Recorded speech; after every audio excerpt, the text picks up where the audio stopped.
Today we are going to hear a lesson from Hosea. In the church, we call Hosea a minor prophet. There are 12 minor prophets who really aren't at all minor. These are significant prophets. It's just that their books are shorter, sometimes way, way shorter. They can get difficult to read, harsh and judgy sometimes, but they also have some of the most beautiful passages. Today you'll hear a harsh passage, but then next week we'll read again from Hosea, and it's going to be a lot more gentle and loving, I promise. But to give you a better introduction to who Hosea is, here's a clip from the Bible Project. The book of the prophet Hosea. Hosea lived in the northern kingdom of Israel, which he sometimes calls Ephraim or Jacob, about 200 years after they had broken off from southern Judah. Remember the story from 1 Kings. Hosea was called to speak on God's behalf during the reign of one of Israel's worst kings, Jeroboam II. The nation was descending into chaos, and in the year 722, the big bad Assyrian Empire swooped in and decimated Israel. Again, see the story in 2 Kings.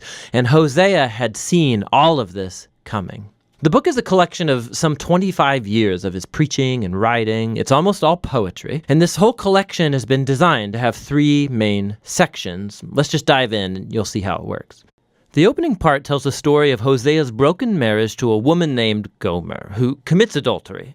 Now, it's not totally clear whether Gomer slept around with other men before or only after they got married, but they did have 3 children together and things fell apart. The important point is that God tells Hosea that despite Gomer's unfaithfulness, he is to go find her, to pay off her debts to her lovers, and to commit his love and faithfulness to her once again. And then God says that all of this, the broken and repaired marriage, the children, it's all a prophetic symbol, telling the story of God's relationship to Israel. So God has been like a faithful husband to Israel. He rescued them out of slavery. He brought them to Mount Sinai, where he entered into a covenant with them. He asked them to be faithful to him alone. But then he brought Israel into the promised land, and they took all the abundance that he gave them, and they dedicated it to the worship of the Canaanite god Baal. And so God has a legitimate reason. He could end the covenant and divorce Israel, and he thinks about doing so, but instead, he says that he's going to pursue Israel again and renew his covenant with them. And he says why?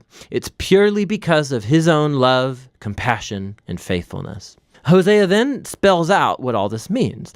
He says the consequences for Israel's rebellion will be imminent defeat by other nations and exile. But there's hope for future restoration. One day Israel will once again repent and come back to worship their God. And Hosea says he will place over them a new messianic king from the line of David who will bring God's blessing. We'll pause it there because you're going to hear more about Hosea next week.